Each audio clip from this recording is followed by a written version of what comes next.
In the mid-1950s, the deck of a U.S. Navy aircraft carrier came alive as the Douglas F4D Skyray's engines roared. With delta wings inspired by German Luftwaffe designs, the Skyray catapulted off the deck and soared into the sky. The aircraft's Westinghouse engines didn't disappoint. The Skyray rocketed to 50,000 feet in just 2 minutes 36 seconds, all while maintaining a pitch angle of 70 degrees.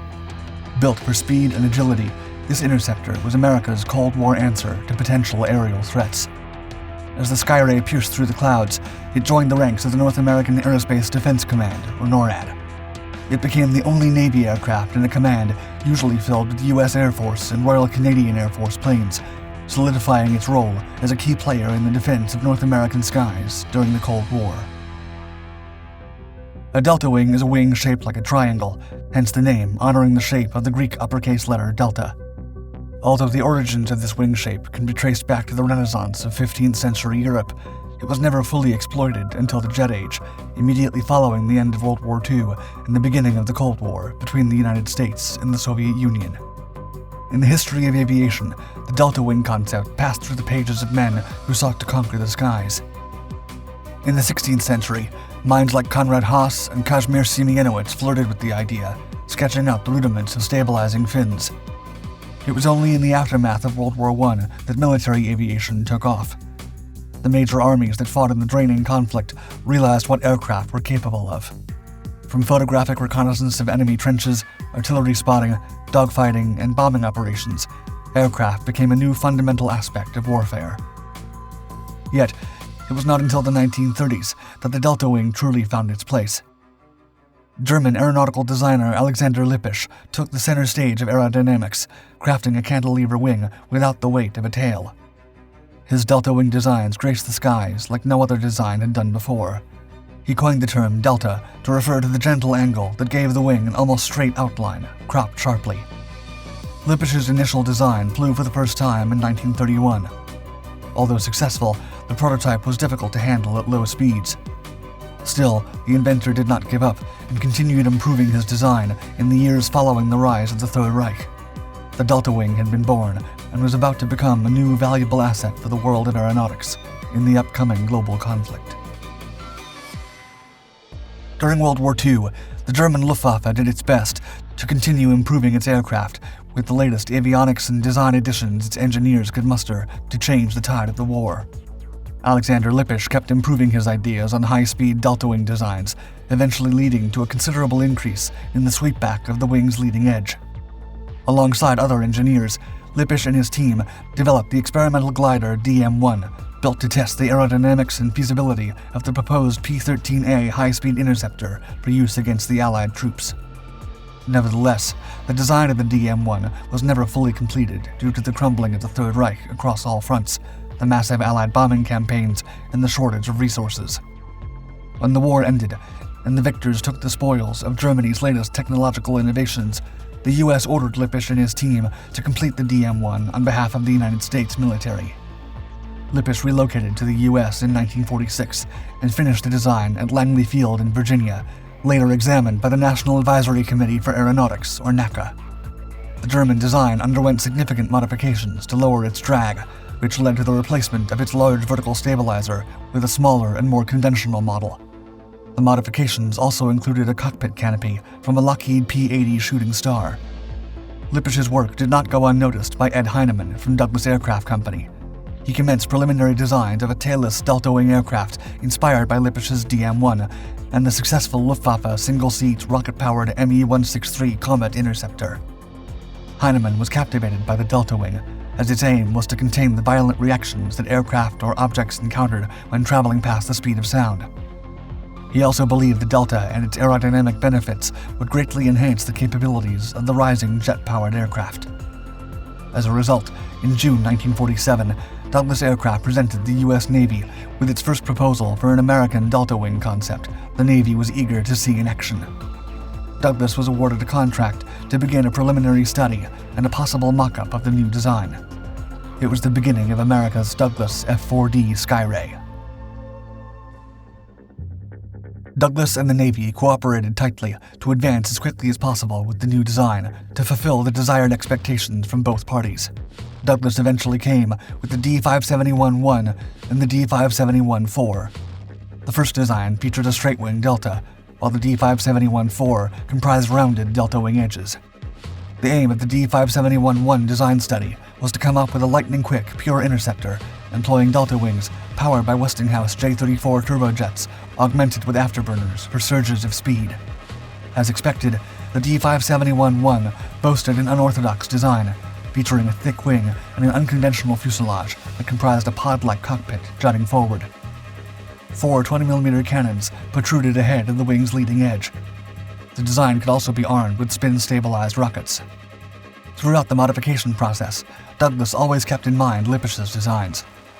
Some of the first refinements included reducing the wing's thickness to boost speed. In addition, the twin J-34 engines were replaced with a single Westinghouse J-40 for increased power. The design was also integrated with a solitary hydraulic system with provisions for manual reversion in case of hydraulic failure.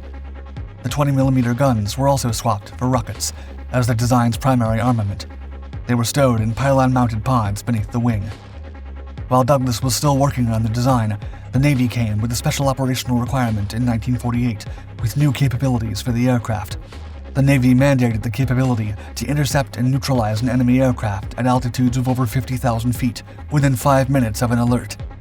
The reasoning behind this requirement was the U.S. concern over the threat posed by high-altitude Soviet Union bombers to Navy carrier battle groups. The emphasis on climb rate was also related to fuel consumption and endurance limitations of early jet aircraft. A high rate of climb was pivotal for swift deployment, ensuring maximum time on station when answering an imminent threat.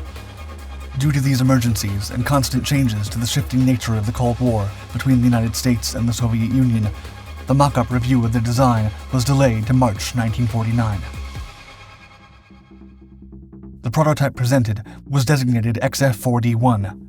The aircraft had a length of 45 feet, a height of 13 feet, and a wingspan of 33 feet. It had an empty weight of 16,000 pounds and a gross weight of around 25,000 pounds. The Stingray's airframe featured a wide delta wing with long, sharply swept, rounded wings. The thick wing roots housed air intakes for the single turbojet engine. The fuel was distributed in both wings and the fuselage. Another interesting addition was the leading-edge slats that enhanced lift during takeoff and landing. In contrast, the trailing edges primarily consisted of elevon control surfaces. Additional pitch trimmers near the jet exhaust enhanced takeoff and landing support. These features made the Skyray's design stand out from other aircraft in the late 40s and early 50s, setting it apart from other early American jet fighters, with some pilots also nicknaming it the Ford. The maximum range was rated at 1,200 miles, with the previously mentioned service ceiling of 55,000 feet. Armament remained the same, with the 4 20mm cannons and up to 4,000 pounds of ordnance that could be carried externally. The design's power plant comprised either one Pratt & Whitney J57P2 engine, providing over 9,700 pounds of static thrust, or a J57P8B turbojet with afterburner, with 10,500 pounds of static thrust. With these engines, the Skyray could reach a top speed of around 722 miles per hour at an altitude of 36,000 feet. The engine's replacement led to some redesign tweaks that resulted in several delays, allowing other aircraft, such as the jet-powered Mikoyan-Gurevich MiG-19 and North American F-100 Super Sabre, to surge through the skies before the Skyray. Nevertheless, Douglas stood tall and kept working on the aircraft, with the first Skyray taking off for the first time in June 1954 with great success. Following the first milestone of the F4D Skyray, another intensive period of flight testing and design adjustments followed in an effort to reduce drag and increase performance. In September 1955, carrier suitability trials aboard USS Ticonderoga began to test the Skyray's capabilities for quick-response naval operations. 1 year later, in 1956, the Skyray was officially cleared for active service with the United States Navy, leading to the production of over 420 F4D Skyray aircraft before production came to an end in 1958. Later in the year, following the Navy's new unified designation system, the F4D Skyray was designated F6 under the new guidelines. In April 1956, the Navy's VC-3 squadron, later redesignated VFAW-3, became the first unit to achieve operational status with the F4D Skyray. The Skyrays were then incorporated into the North American Aerospace Defense Command, or NORAD, becoming the only Navy fighter squadron to join a unit where U.S. Air Force and Royal Canadian Air Force aircraft dominated. The FAW-3 stood as the lone U.S. Navy fighter squadron in NORAD, stationed at NAS North Island in San Diego, ready to defend the country against any foreign invader. The old, eager, and reliable United States Marine Corps also took the reins of the Skyray. In September 1962, when the Defense Department adopted a uniform aircraft designation system, the F-6A Skyray also joined the ranks of the Leathernecks aircraft arsenal. Nevertheless, despite its excellent performance for high altitudes as the ultimate interceptor, propelling the aircraft to a staggering 49,221 feet in an astonishing 2 minutes 36 seconds while maintaining a pitch angle of 70 degrees, the Skyray's career was short-lived. As the demand for multi-mission versatility grew with other aircraft, the Skyray was relegated to non-combat operations. Alongside numerous Navy and Marine Corps squadrons, the Skyray joined the Naval Air Reserve and Marine Air Reserve. BMF-115 held the torch high and remained the final operational squadron to fly with the Skyray. It was deactivated in February 1964 as the U.S. presence in Vietnam escalated. Upon its retirement, the Skyray found a new purpose, an experimental flight. 4 aircraft were employed for testing with the National Advisory Committee for Aeronautics, which later became NASA. The legacy of the Skyray lived on with the F4D Skylancer, which derived from the F4D. Douglas's Ed Heinemann was later awarded the coveted Collier Trophy for his work on the Skyray, as a testament to the groundbreaking innovations of his design.